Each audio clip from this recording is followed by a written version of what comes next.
17 дугаар бодлого үс унах нарийн утсаар холбосон ижил 0.4 кг масстай 2 ачааг пүршин зүүхэд 5 см сунсан байна.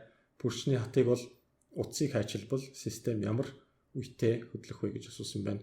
Энэ хоёрыг нэг гэд үзчихье. Тэгвэл энэ нийлбэр масс маань доошогоо өндийн хүч дээшгээ уян харимхайн хүчээр татагдана. Kx адна тэнцүү mg пүршний хат нь mxg эдгээрийн үржүүр ногдурт харьяалагдах нь масс 0.4 дээр дахиад 0.4-ийг нэм 0.8 x нь 5 см сунсан 5-ыг үржих нь 10-ын хасах 2 зэрэг метр үржих нь 10 160 ньютон метр. Утсыг хайчилбал систем ямар хурдтай хөдлөх вэ гэж асууж байна. Утсыг хайчилна гэдэг чинь энэ нөхөр таваарш байхгүй болчихно. Үеийг нь олъё тэгвэл бүгдээрээ t тэнцүү 2p энд масс штрихи ингээд хуваах нь k болчихно. 2-ыг үржих нь p 3-аар авчи дахиад үржих нь масс штрих нь 1 ширхэг масс 0.4 тэр нь үлдсэн нөгөөх нь байхгүй болчихсон тасраад. Хуваах нь k. K-г сая 160 гэж боллоо цөмөрөө. Ингээд 6 12-ыг хуваах нь 40 6 20 3 10 0.3 секунд үетэйгээр хэлбэлцэх. Зурагт үзүүлсэн хоёр системийн хэлбэлцлийн үеүүдийн харьцааг олох нэ. Сайхан дээшлүүлж яваад олчих бүгдээрээ. Эхнийх нь энэ хоёрыг нэгтгэхэд нэг пүрш болгочих. Энэ нэг пүршний k штрих нь хэд гарах вэ гэдгийг олъё. K штрих тэнцүү цуу холболттой учраас k дээр нэмэх нь k хуваах нь 2 гарах нь байна. Нөгөөх нь дээр нь зэрэгцээ холбочихсон байна. K2 штрих гээ. K2 штрих энэ маань 2k гарах нь ойлгомжтой. Эхнийх дээр T1-ийг нь бүгдээрээ бичиж 2p m1 масс түүний k штрих буюу 2p m1 1 кг шууд орлуулчих. Харин k штрих маань k хуваах нь 2 гээд дээшгээ 2-ын тон үржигдэж гарч ирэх нь байна. Ингээд 2 байх нь. T2-ыг бүгдээрээ олъё. Яг адилхан 4 кг. K2 штрих маань 2k байсан. Одоо энэ хоёрын хооронд нь хуваач. Ингээ хуваач. Тэгвэл T1-ийг хуваах нь T2 2p-нүүд нь хоорондоо хураагдах нь байна. Харин язгуур дор хэн үлдэх вэ гэдгийг бүгдээрээ харцгаая. 2-ыг хуваах нь k. Нөгөөх нь 2k 4 ингээд 4 эдгээр нь ингээд бүгдээрээ устчлаа. Тийм учраас 1 гарах нь байна. 19 дугаар бодлогыг бодъё. L урт пүршнээс 1 кг масстай ачааг зүүж хэлбэлзүүлэхэд хөдөлгөөний үе нь 3 секунд байсан байна. Пүршийг ижил урттай 2 хэсэгт хувааж зэрэгцээ холбоод 4 кг масстай ачааг зүүсэн байна. 4 кг масстай ачааны гармоник хөдөлгөөний үеийг олоо. T1 3 секунд. T1 2p язгуур дор 1 кг хуваах нь k. Ингээд тавьчих. За T2-ыг хэрхэн яаж болох вэ? Энэ 3 секунд гарна шүү. T2-ыг бүгдээрээ 2p дахиад энэ 4 кг масстай би зүүсэн байна. Гэхдээ k нь энэ удаад өөр байна. Яагаад энийг k гэх юм бол энэ ч гэсэн k, энэ ч гэсэн k болно. Энэний нийлбэр k штрих 2k болох нь байна. Энэ удаад бүгдээрээ 2k хуваах нь байна гэсэн үг. Ингээд 2 гарах нь байна. 2 хуваах нь k. T2-ыг бүгдээр болгож байгаа. Энэ дээрээс k-г нь бүгдээр болчих. Яаж болох вэ гэвэл квадрат төвшүүлээд олчих болно.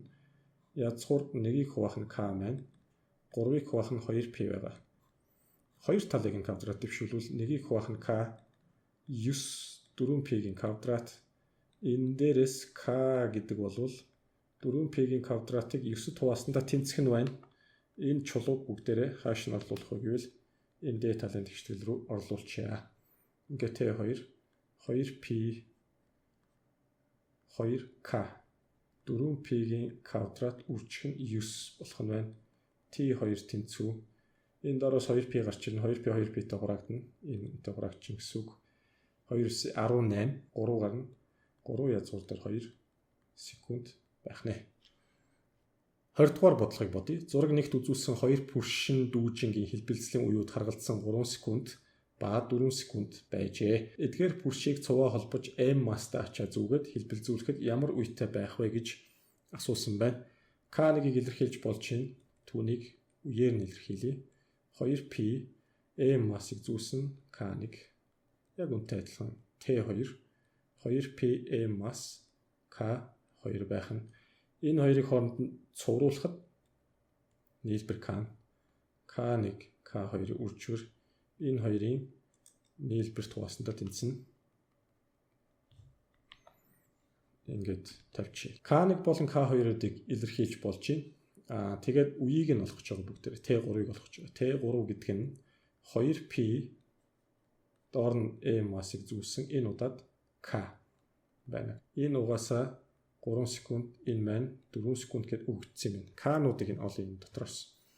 Хэрхэн яаж болох вэ гэхээр хоёр талаас нь квадрат авчих. 3-ыг хуваах нь 2p m K1 язгуур байгаа. Ингээд квадрат дэвшүүлээд энийг ч гэсэн квадратад дэвшүүлбэл 9 4p квадрат m-ийг хуваах нь K1 гарна. K1 нь 4p квадрат m хуваах нь 9 байх нэ. Окей, энэ миний ихний тэгштгэл. Дахиад бүгдээрээ 4-ийг хуваах нь 2p гэж бичээд квадрат дэвшүүлээд mk2 язгуур дор түүнийг бас квадрат дэвшүүлчихье. 16 4p-ийн квадрат m k2 гарах нь байна.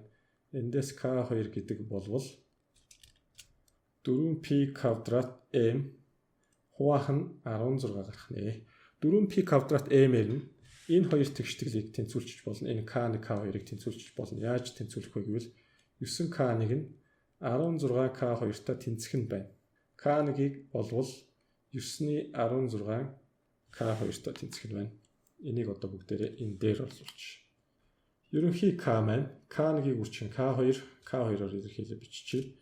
За энэ бол k1 шүү. 9-ний 16 k2-ийн квадрат болох нь байна. Тэгвэл 9-ний 16 k2 дээр нэмэх нь 9-ний 9 k2-ыг нэмж ийна л гэж бодож.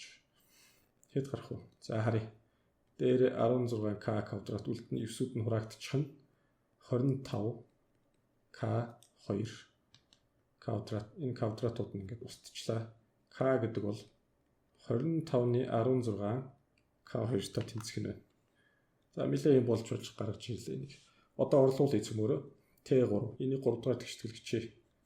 Энийг 2 гээ, энийг 1 гээ. Энд 3 дугаар тэгштгэлд олсонгоо орлуулъя. 3-т.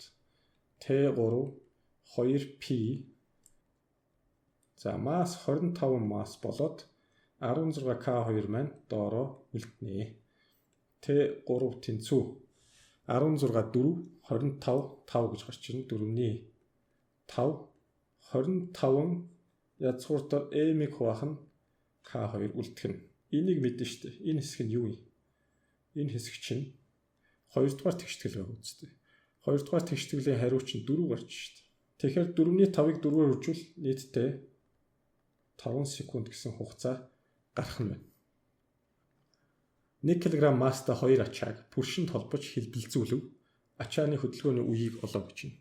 За энийг олохдоо бүгдээрээ яг энд тухайн пүршнүүд маань хоорондоо цуваа мэт залгагдсан харагдаж байгаа боловч үнэндээ бол тийм биш. Энэ хоёрын хоорондоо зэрэгцээ холболттой. Яагаад гэвэл энийг нэг жоохон ийш нь шилжүүлэхэд K2 хаттай пүршин түлхэж эхэлнэ. K1 хаттай пүршин түүнийг бас татаж эхэлнэ. Тийм учраас шарн цэнхэр пүрштэйгээ зэрэгцээ холбогдсон байна гэж бүгдээрээ бодно гэсэн. Зэрэгцээ холбогдсон байх юм бол K1 дээр K2-ыг нэмээд бүгдээрээ олждаг.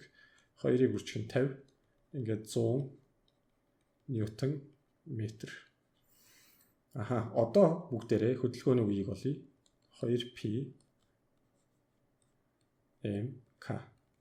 2-ыг энийг бас 3-аар авчия. Дахиад масс нь 1 кг 100 0.6 секунд үетэй хэлбэлцэж байх нь байна.